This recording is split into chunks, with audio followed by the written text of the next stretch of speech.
A life or death decision. Those are the biggest stakes possible, right? Well, not according to Paul. He faced a life or death situation, and he said there's some deeper issues.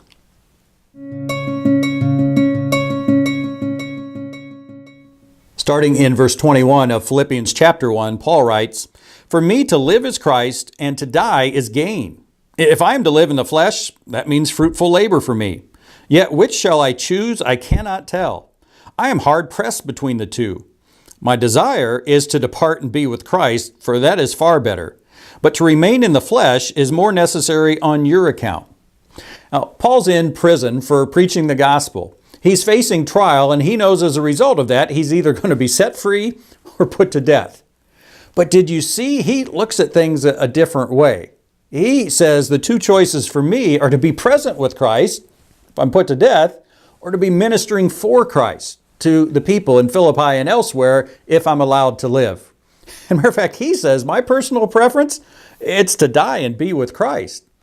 When he thinks of living, it's for the benefit of other people. Well, what about us? If we were faced with this life or death decision, I'm guessing most of us, Christians included, would say, I don't want to die, I want to live. But the problem is we might be thinking, I want to live my life my way. And that's not an option for Christians. When we have that eternal spiritual perspective, that can't be one of those. Faced with life or death, if I truly have an eternal perspective, just for me, my sake, not thinking of anyone else, to be with Christ, there's nothing better than that.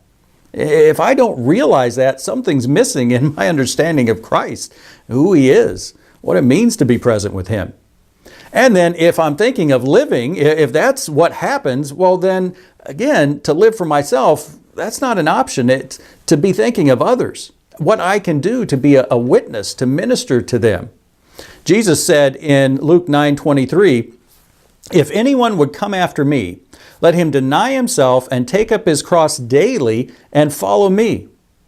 That's what it means to live. That totally rules out, all right, I'm going to accept Christ, but live for me.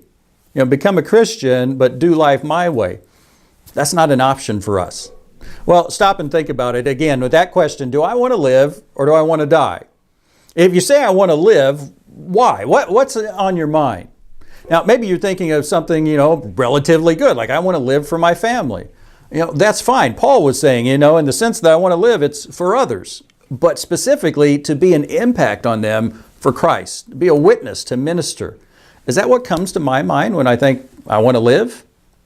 And then what about that? Are you at the place where you can truly believe, truly say, dying would be gain? For me personally, dying would be gain. Wow, what's it take to get there? What's it require? Well, one last thing I would ask is, think about what it would take to help change your perspective of both of those, of what it means to live for Christ and what it means to die and be with Christ. What's something I can do tangibly to change my perspective?